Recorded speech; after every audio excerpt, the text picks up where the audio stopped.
It was the kind of silence that didn't bring peace, it brought weight. Not the comforting hush shared between two people who know each other so well that words become optional. No, this quiet was heavy, tense, full of something that had been left unsaid. It wasn't always this way. Lillian and I had nearly a decade together.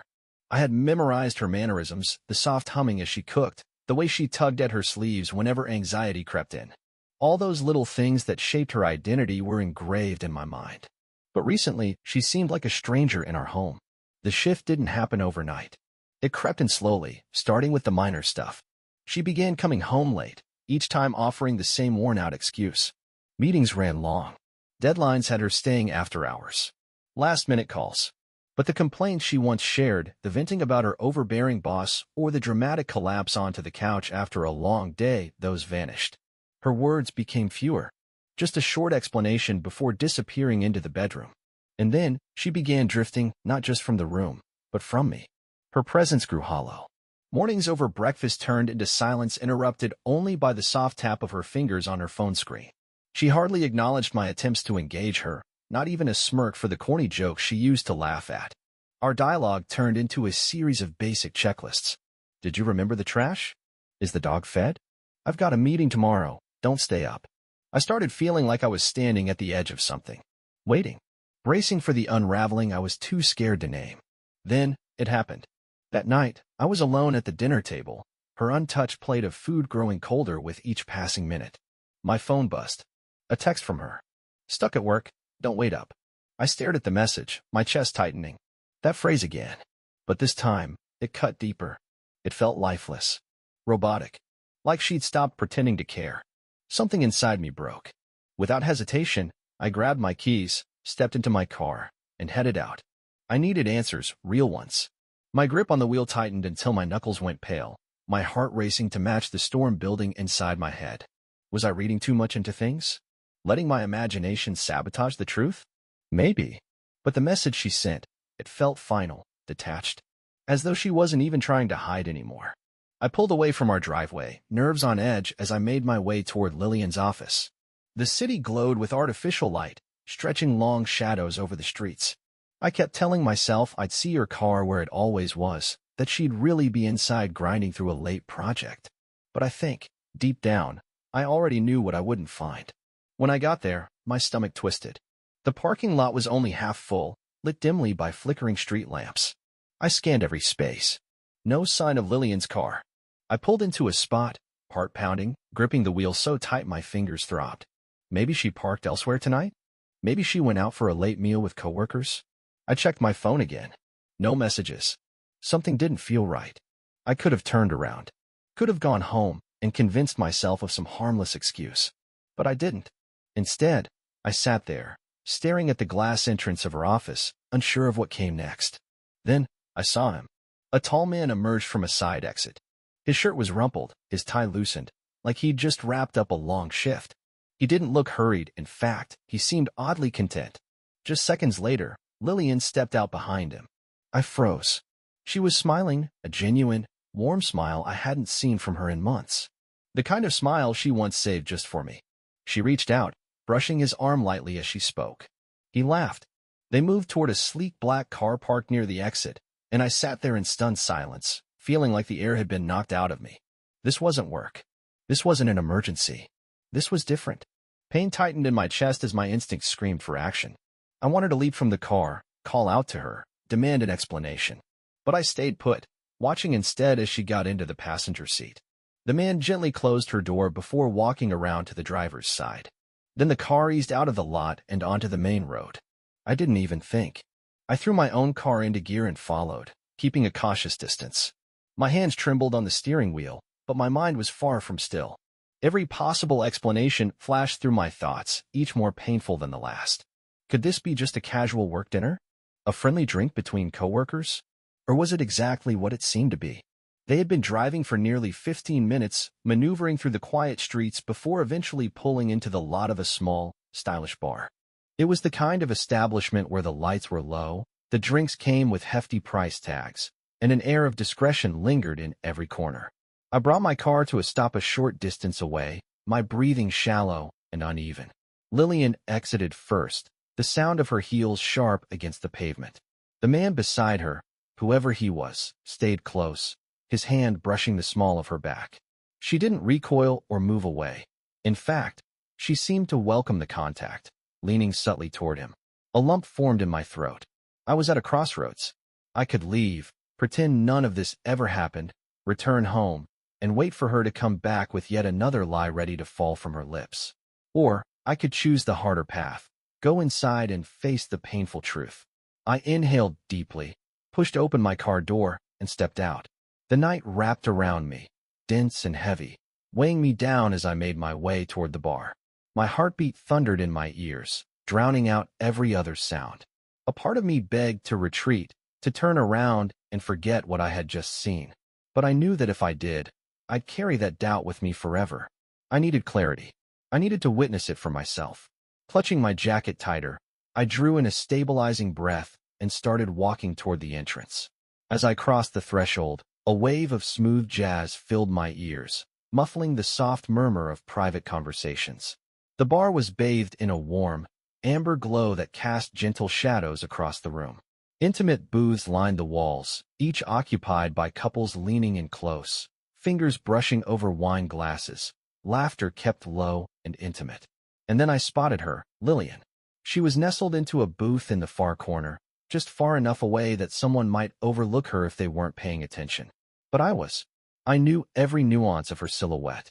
The slight tilt of her head when she was engaged in a conversation, the way she absent-mindedly ran a hand through her hair when she felt at ease. It was all unmistakably her. Seated across from her was the man. He leaned forward, his posture radiating familiarity and comfort. 2 drinks sat before them, hers a glass of red wine, his a whiskey, served over ice. I watched as he said something that made her laugh. Not the polite, guarded kind of laugh she'd offered me lately, but the carefree, genuine laugh I hadn't heard from her in months. My hands clenched into fists, fingernails biting into my skin. A wave of sickness surged inside me, a gnawing sense of betrayal I could no longer deny. She wasn't tied up at work. She was here, drinking, laughing, flirting, and I had become a shadow in her life. Charging over there wouldn't solve anything, not yet.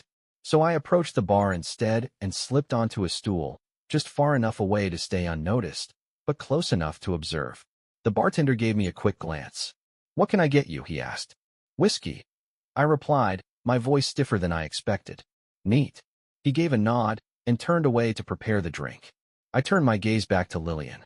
She was now leaning closer across the table, her hand resting comfortably on its surface. The man smiled and reached out, his fingers grazing hers in a gesture so intimate it left no room for misunderstanding. My jaw tightened. This wasn't a work meeting. They weren't old friends catching up. This was personal, deeply so. Lifting the glass the bartender placed before me, I took a small sip. The alcohol burned down my throat, but I welcomed the sharpness. It grounded me. I needed answers. Who was he? How long had this been happening? And then, just as if the universe wanted to ensure I felt every ounce of betrayal, I saw her pick up her phone. She unlocked it, typed out a quick message, and a moment later, I felt the vibration of my own phone in my pocket. I pulled it out and read the message. "Working late again. Love you. Don't wait up." I nearly crushed the glass in my hand. The ease with which she lied was staggering. She was sitting right there, fingers entwined with another man's, and yet she had the gall to send me that text, as if everything was fine, as if I wasn't moments away from discovering the truth. My vision blurred as anger and heartbreak surged inside me. I placed the glass back on the bar, carefully, trying to steady myself. There it was, confirmation, the final nail. But now came the harder part, figuring out what to do with it. I stared at the message on my phone, my hands unsteady, trying to make sense of the audacity behind her words. "Love you. Don't wait up." The cruelty of it hit me like a punch to the gut. It wasn't just her presence with another man that hurt. It was how easy it seemed for her to deceive me, how casual the lie was. She was so at ease with the falsehood, so practiced in it, that she could look comfortable and serene while sending that message. My grip around the glass tightened again. Every logical part of my brain told me to stay composed, to wait before reacting. But deep inside, the part of me that had been quietly suffering for months wanted to confront her now, to tear apart the facade and make her face what she had done. I took another long breath. Not yet. If I lost control now, she'd twist the narrative. She'd accuse me of paranoia, say I was imagining things. But this time, I had evidence. And I wasn't done gathering it. I raised a hand to catch the bartender's attention. "Hey," I said, keeping my voice light. "Do you happen to know that guy over there?" I subtly motioned toward the man sitting across from Lillian. The bartender gave a quick glance in their direction and responded with a casual shrug. "Yeah, he stops by occasionally. I think his name's Marshall. He works at some major corporation downtown." Marshall. The name didn't strike any chord. I couldn't recall Lillian ever mentioning someone by that name, not in the context of work, not as a client, and certainly not as a friend. That could only mean one thing: she'd kept him a secret. A knot formed in my stomach. Just how long had this been happening? Had I been this naive all along? I focused on them again, watching as Lillian leaned in slightly, her posture relaxed and comfortable. The way she tucked her hair behind her ear, the way her smile played so naturally across her lips, it all felt painfully familiar. That used to be how she smiled at me. Something inside me fractured. I wasn't going to sit quietly while she continued spinning stories. I took a final sip from my glass, got up, and adjusted my jacket. My heart was pounding so loudly it drowned out everything else. With only a few steps, I closed the gap between us. For a brief moment, they didn't notice my presence. They were caught in their little bubble, sharing whatever tale they'd been weaving behind my back. Then Lillian looked up, and the shift was immediate. Her entire body went rigid, like she'd been caught red-handed. Her eyes widened, lips parted slightly, but no sound came out. Marshall glanced over, his amused expression giving way to confusion. Of course, he had no idea who I was. To him, I was just some random man approaching their table. But to Lillian, I wasn't a stranger. I was her husband, the one she had just lied to. The panic in her expression was unmistakable. I reached into my pocket and placed my phone on the table. The screen glowed, still displaying the message she had sent not long ago. "Working late again. Love you. Don't wait up." Silence followed. Thick. Crushing. Lillian swallowed hard and began, "Conrad, Go ahead," I said evenly. My voice was quiet, but firm. "Tell me more about your long night at work."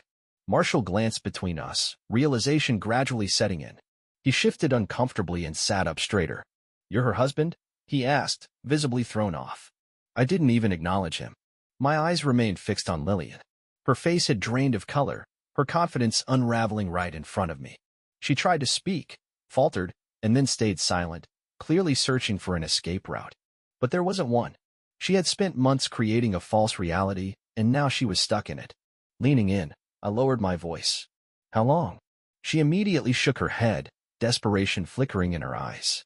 "Conrad, it's not what you think." A bitter laugh escaped me, sharp and joyless. The audacity to lie even now, when the truth sat illuminated between us. "I'll ask again," I said, my voice clipped and harder this time. "How long?" Her fingers twitched, resting uncertainly on the table. She cast a helpless look toward Marshall, but he was already recoiling, realizing he'd stepped into a situation far beyond his comfort zone. And then, almost inaudibly, she whispered, "A few months." My chest constricted. I had suspected as much, feared it even. But hearing it aloud felt like being stabbed straight through the ribs. I stepped back and stood tall. "Wow," I said, breathing out slowly. "That's longer than I thought."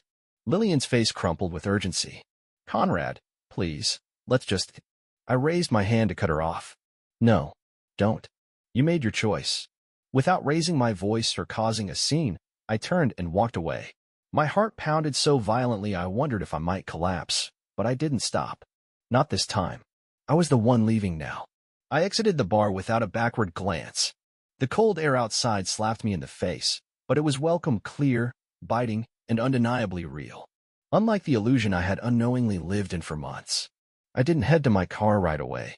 Instead, I stood there on the sidewalk, staring at how the neon lights shimmered off the damp pavement, trying to absorb the reality of what had just unraveled in front of me. She said it. A few months. Those words echoed endlessly in my mind, repeating like a broken song. I had spent so long second-guessing myself, brushing off gut feelings, believing I was simply being paranoid or insecure. But I hadn't been wrong. Lillian had lied, again and again. Every time she said she was working late, every half-hearted excuse, every insincere smile, all of it had been a carefully crafted performance. And I had believed it. A dry, Bitter laugh slipped from me. No, I hadn't allowed this to happen. I had trusted her. And that trust had become a tool she used against me. My phone buzzed. I didn't even need to check. I already knew. Lillian. Conrad, please, let's talk. Another vibration. Where are you? Please, just let me explain. Explain what, exactly? That she had tossed aside almost 10 years of marriage for a man named Marshall? That she had come home to me night after being with him? That every embrace, every kiss, every "I love you" had been a carefully rehearsed lie?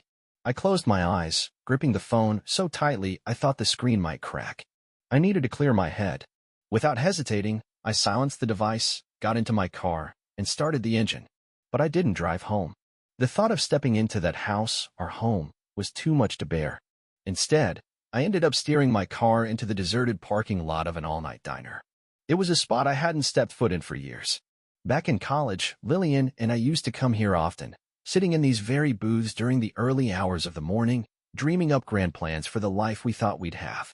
Strange how time changes everything. I slid into a booth by the window and stared blankly at the shiny plastic menu laid out before me. I wasn't there for food.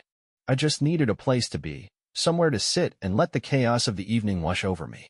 A waitress came by, her voice gentle as she asked, "What can I get for you, sweetheart?" I looked up, blinking to bring her into focus. "Just coffee, please," I mumbled. She offered a soft, knowing smile, the kind people give when they sense you're carrying something heavy. "Long night?" she asked. I sighed, a weary exhale escaping my chest. "Yeah," I admitted. She nodded like she'd heard that before, then walked away to get my drink. My gaze drifted to the window, watching the stillness outside while my mind whirled. Was this the point where my marriage ended? Was there anything left to fight for? Some part of me, desperate and clinging, still wanted to believe in a way forward.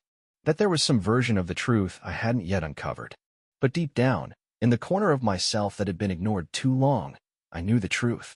Lillian wasn't remorseful because of what she had done. She was just upset she had been caught. And that, I realized, was a very different kind of regret. I wrapped both hands around the coffee mug, letting its warmth anchor me as I came to terms with what this meant. A choice had to be made, and this time, it wouldn't be hers to make. The coffee had long gone cold. I hadn't taken a single sip in nearly half an hour. Instead, I sat frozen, eyes locked on the swirling cream in the cup as my thoughts looped endlessly. She had confessed. That should have been enough. Enough for me to walk away, to turn my back on everything and never look back. Enough to despise her for it. But I didn't feel rage, not yet. What I felt was an aching void, the kind that creeps in when something once filled with love becomes an empty shell. My phone lay face down on the table, vibrating every few minutes. I didn't need to check it to know who was calling. Lillian hadn't given up. And, truth be told, neither had I. Not fully. I let out a slow breath and flipped the phone over. A dozen missed calls. 9 unread messages. My chest tightened as I scrolled through them.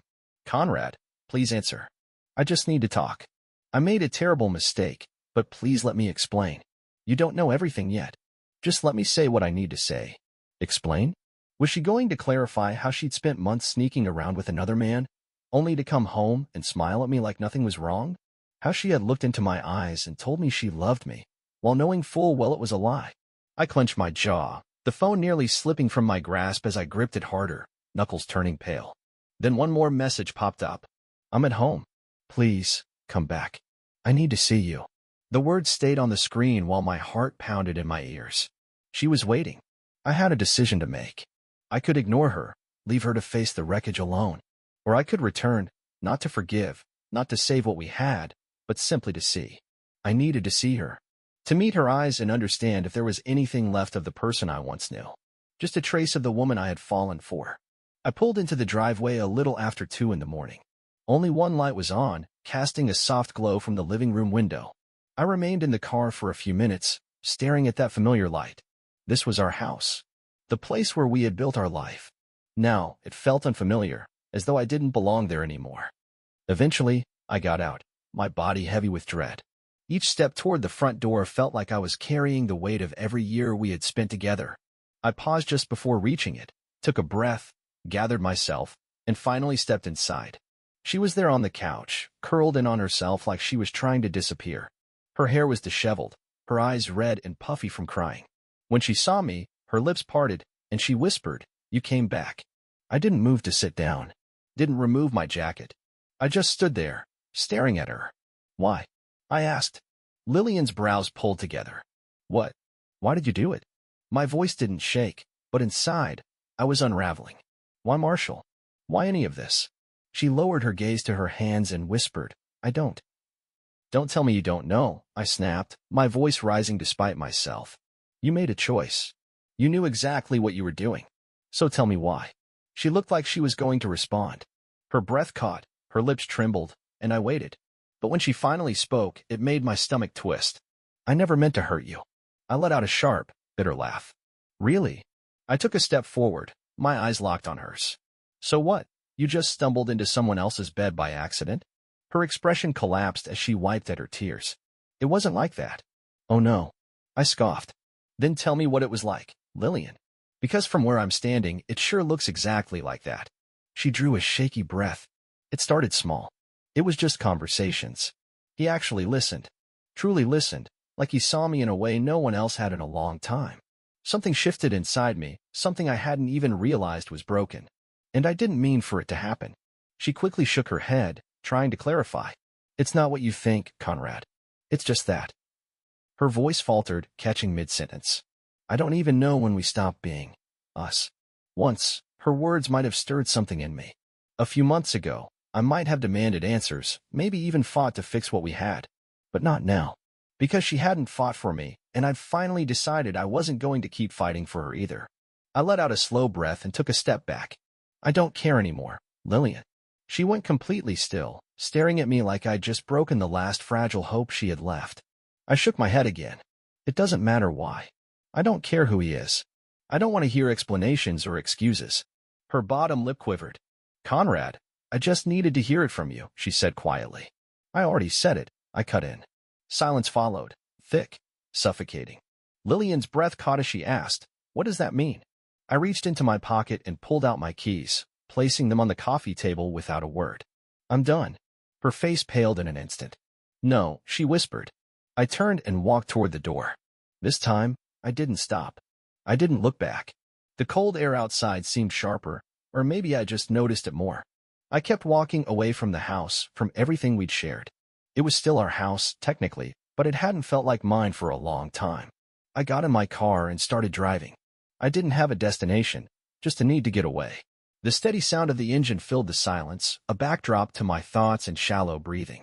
I wasn't angry. I wasn't even sad. I just felt nothing. Lillian had tried to explain, but none of it changed the reality. She'd made her choice. Now, I was finally making mine. I eventually pulled into a small hotel on the edge of town, the kind of place people pass through, not one where they stayed for long. At the front desk, the receptionist barely glanced at me as I handed over my ID and credit card. Tough night? She asked in a tone that said she already knew the answer. I let out a short laugh, empty and tired. You could say that. She gave a knowing nod, like she'd seen this all before, then handed me a room key. Room 214. I took the elevator up and entered a sterile, quiet room. The kind of space that didn't feel like anything. I dropped onto the bed and stared at the ceiling. It hit me then. This was really the end. My phone buzzed on the nightstand. I ignored it. It buzzed again. And again. With a groan, I finally picked it up. Lillian, you just left? That's it. Another message. Please, Conrad. Talk to me. We can fix this. Then one more. I made a mistake. But we can move past this. I clenched my jaw, my grip tightening on the phone. She still didn't understand. She thought this was something we could patch up. But how do you fix something that's already shattered? I typed out a message. There is no we anymore, Lillian. I hovered over the send button. Then, after a deep breath, I hit send. Moments later, I saw the typing bubbles appear and disappear. She was searching for the right thing to say. But there was nothing left to say. I turned the phone off and placed it back on the nightstand. For the first time in months, I didn't care what she would say next. The next morning came quietly. The bed was cold, the room still. No scent of fresh coffee. No Lillian in the kitchen, softly talking on the phone. Just quiet. And, strangely, it wasn't lonely. It felt like peace. I got up, showered, and changed into a clean shirt. My phone showed dozens of unread messages. I didn't open a single one as I packed a bag. There were things to do, a lawyer to call, a future to begin. I never replied to Lillian again. The time for words had passed. By midday, I sat in a lawyer's office, flipping through the divorce paperwork that would bring this chapter to a close. A sharp-eyed woman in her 40s, the lawyer peered over her glasses at me. "You sure about this?" she asked.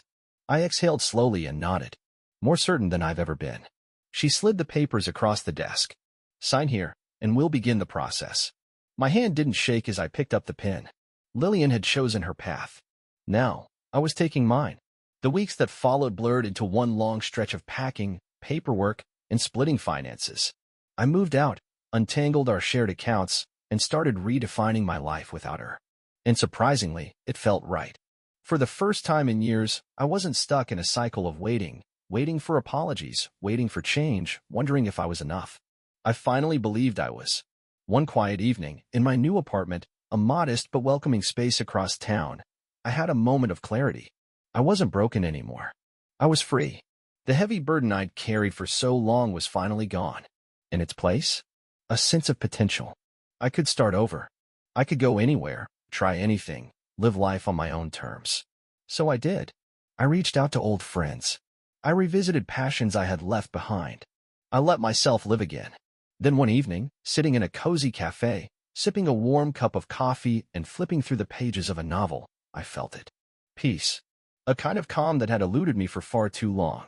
At a nearby table, a woman caught my gaze and offered a gentle smile. I smiled in return. Maybe I wasn't ready for anything new yet. Maybe I just wanted to enjoy this moment. But for the first time since everything fell apart, I understood something with absolute clarity. My life wasn't ending. It was only just beginning.